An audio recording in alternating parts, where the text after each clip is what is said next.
All right. Hello, dear ones. So, I am back to do a little more handwriting with you, and today I want us to look at the letter O. This came up, um, this idea came up with one of my SSP folks today, and it made me think of the letter O, so I wanted to make this video. So, the O, if you can see, is going to go in the opposite direction than most of us do. So we want to go in the clockwise direction with the O, which for me is very challenging, which means practicing it is going to make a big difference in my life, according to Vimala Rodgers. So this philosophy of handwriting comes from Vimala Rodgers from this book, Your Handwriting Can Change Your Life. You can see other videos that I've made about it. The letter O is the letter of sensitive truth-telling.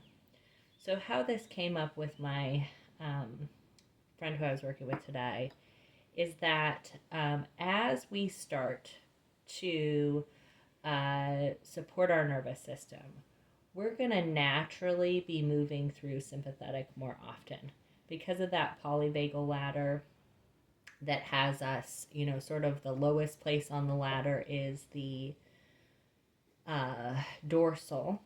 And then to move up towards ventral, we have to move up that ladder through sympathetic, which can be very uncomfortable, especially for us who are in that category of people who were told growing up like it was really important to be good and nice and sweet, right? Those of us with that history are going to tend towards a dorsal response, and we're going to be pretty uncomfortable and afraid to experience anger or irritation in that experience of sympathetic. And so it can be very hard to tell the truth. And when we start to work on our nervous system, what can start to happen is our vagus nerve pulls us up into sympathetic because it's not quite so stuck in dorsal. And then we're going to be experiencing some real anger, and there's going to be decades of that mobilization built up. And what really anger indicates is that something needs to change.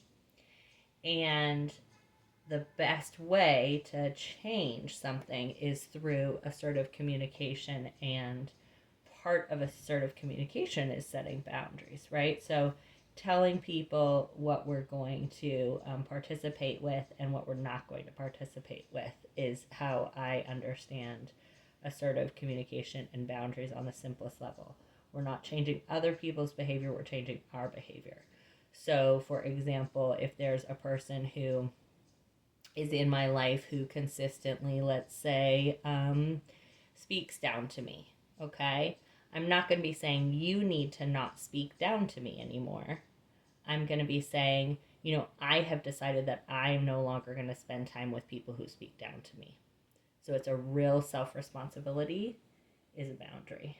And sometimes when we're first experiencing sympathetic, because we haven't been modeled assertive communication, we're going to start saying some things that can feel mean.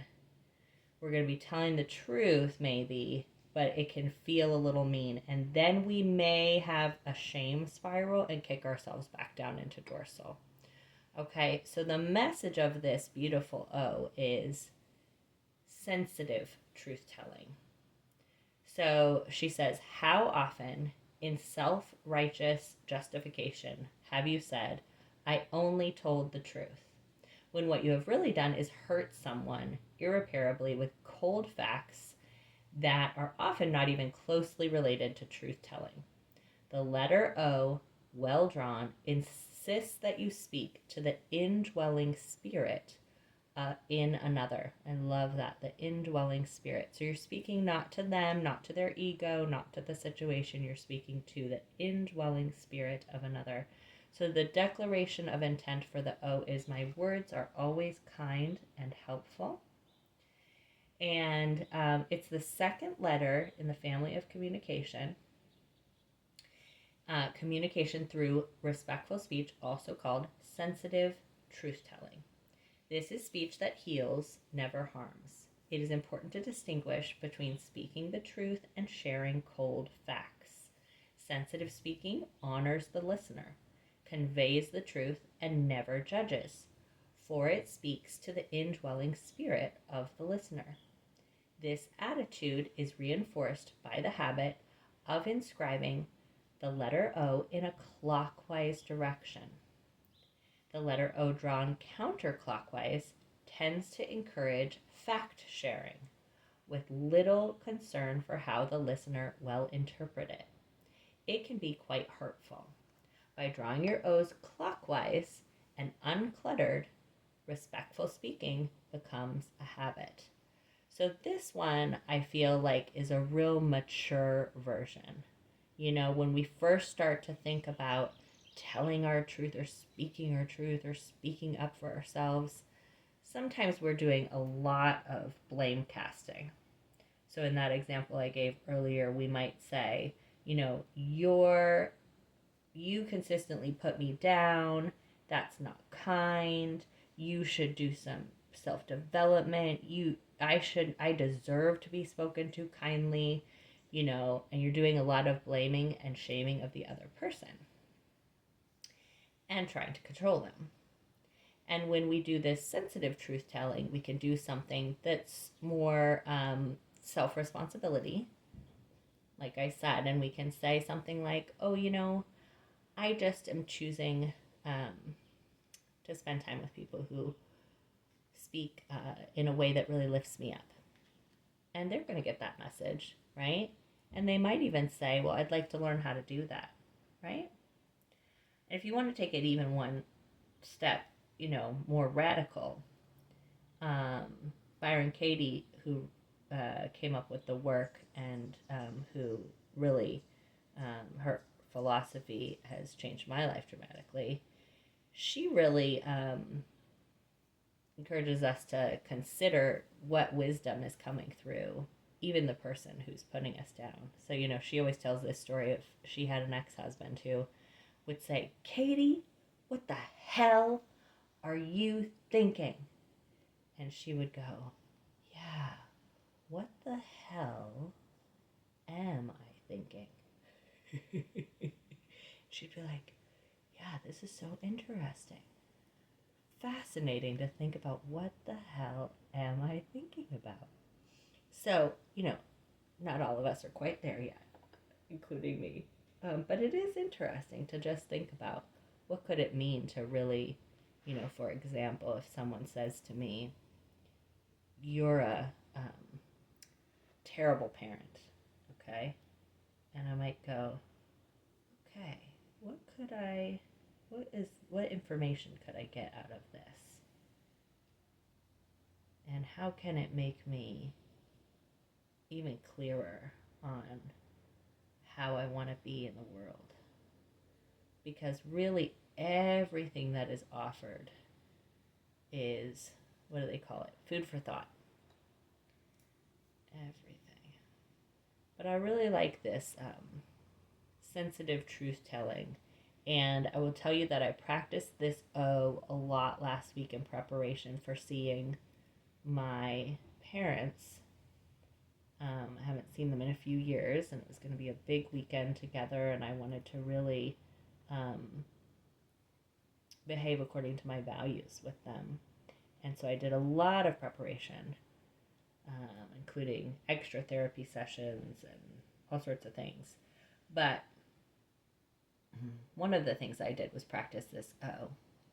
And I really found that even in those points where there might have been a little moment of like, ooh, this could maybe be an awkward moment, I was able to really let things go or find creative kind ways to respond, to tell the truth in a way that really honored that beautiful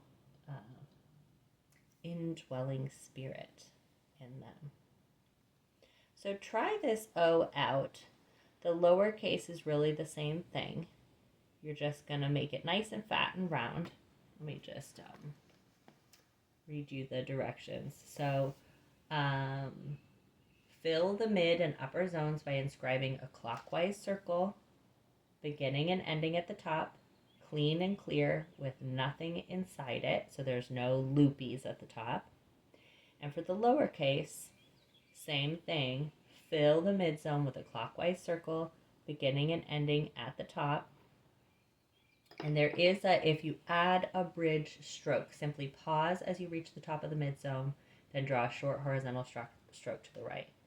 So I'm not sure if you can see my paper still, but with that little guy, you can pause in the middle and then do a little horizontal stroke to the right if you'd like it to have a bridge stroke, as she calls it. So around clockwise and then a little horizontal line out is fine with that lowercase. For both upper and lowercase o, always clockwise, no inner clutter of any kind, no hooks, no inner loops. Above all, do not encircle it. Okay. So try out this O. Let me see what you think. Tell me what you think. For me, it's quite difficult. It takes a lot of concentration, especially in connected writing. I am just redoing it every time I do it because I have not developed the habit yet. But again, whichever one is the one that is challenging is the one that's going to have a lot of impact on your life. Okay, I'll put the name of the book in the description. Love you guys.